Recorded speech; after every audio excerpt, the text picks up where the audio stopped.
American officials have sharply reduced their expectations for this year's corn and soybean crops. Farmers in the Midwest are struggling with record heat and the worst drought in many years. The United States is the world's largest producer of corn and soybeans.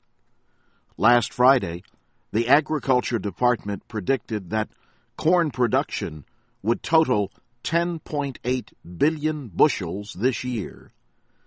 That was down 17% from a prediction made just a month ago, and it was down 13% from last year's level.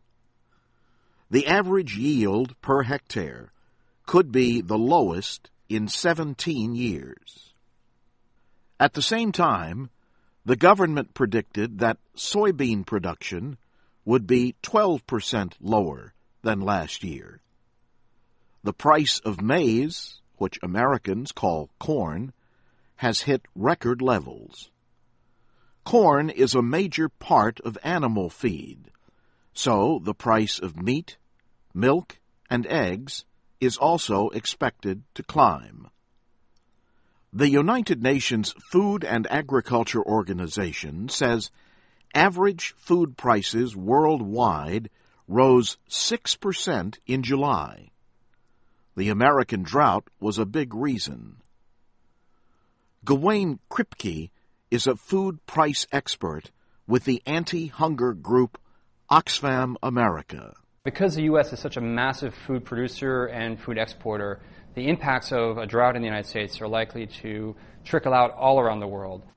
The situation has renewed the fight between food and fuel. About 40% of the nation's corn crop goes into making ethanol. The production process leaves some of that in a form that can be fed to animals.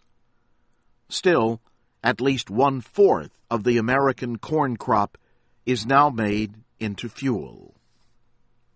The United States requires that part of its corn crop be used in the production of biofuels.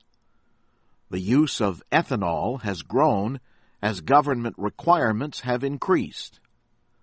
But the head of the FAO, writing in the Financial Times, calls for an immediate temporary suspension of that requirement. José Graciano de Silva said more of the American corn production could then be used as food or to feed animals. The American livestock industry is also urging Congress to suspend the law that requires ethanol in gasoline.